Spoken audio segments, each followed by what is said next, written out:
gunman opens fire in a large office building. Was it a random act of violence, or the deadly end of one man's obsession? In his mind, we were having a relationship. The killer had been stalking this woman for years. While she miraculously survived the shooting spree, 7 of her co-workers were killed. Could this happen to you? Men who cannot let go choose women who cannot say no. Tonight, Gavin Becker tells Cynthia McFadden how to recognize someone who is dangerous before it's too late. Persistence doesn't prove love. Persistence doesn't mean you're great. It means he's troubled. From ABC News, Prime Time will continue after this brief message.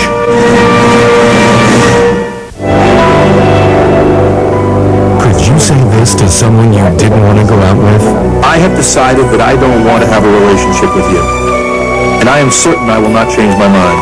And having come to this conclusion, I hope you'll pursue other avenues because that's what I'm going to do. A safety expert's advice on how to really say no. Perhaps you've known women who've been the object of unwanted affection and who thought that the best way to handle it was to be nice, to let the person down gently and politely. Well, according to Gavin Becker, that may be exactly the wrong thing to do, and it may even put your life at risk.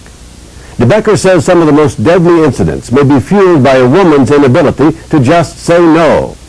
He's the author of a new book called The Gift of Fear, in which he writes that violent behavior can be predicted and perhaps avoided.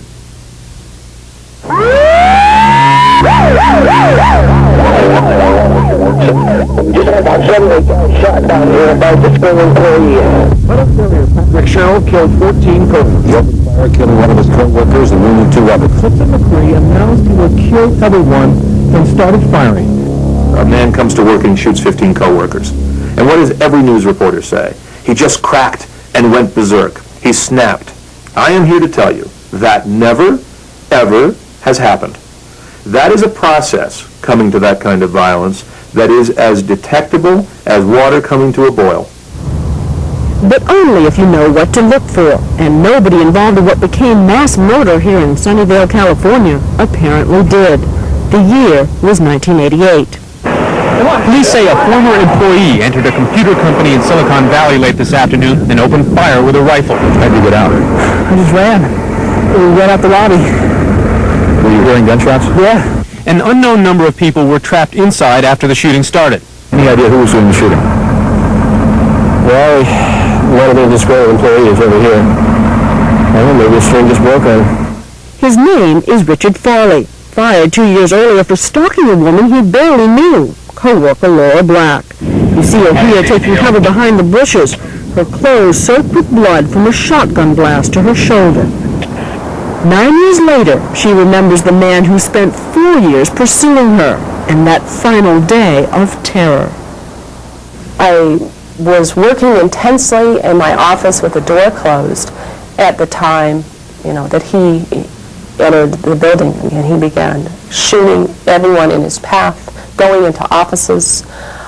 He went upstairs and, killed several people that I worked with. And then he threw open my door. He shot at me twice. I said, "No, Rich, no," while he was reloading. And then he just went away. Later he said he didn't want to kill her, he just wanted to send her a message. Richard Farley murdered 7 people that day and wounded 4 others. He is now on death row in San Quentin. The Farley case is the ultimate example of a predictable attack. Gavin Becker makes his living predicting violent behavior. And she described the fear to me. He says a computer program he's developed would have warned both Black and her employer that Farley would turn to violence. He refuses to accept rejection. He has an expectation for a relationship that's going to go on forever and acts like she's the only one. He resolves conflict through intimidation. His identity was dependent upon this perceived relationship with Laura Black. But that relationship was a product of Richard Farley's imagination. You never had a date with him? No. You never kissed him? Never came near him? Never made him any kind of promises? Never. I tried, really to ignore him, but to be cordial. Being cordial, according to Becker, is a big mistake. Right now, women in this culture are not allowed to say no. You have to let him down easy. You have to be nice when you're rejecting. Letting down easy is at the center of so many stalking cases because the woman doesn't explicitly reject. He forced you to have a relationship with him, in one sense. That's absolutely right. And in his mind, we were having a relationship. He would set up catch-22 situations like, call me if you don't want to go on a date. Otherwise, I'll be at your house at 7:30. Now, I never called him. I never once called him, ever.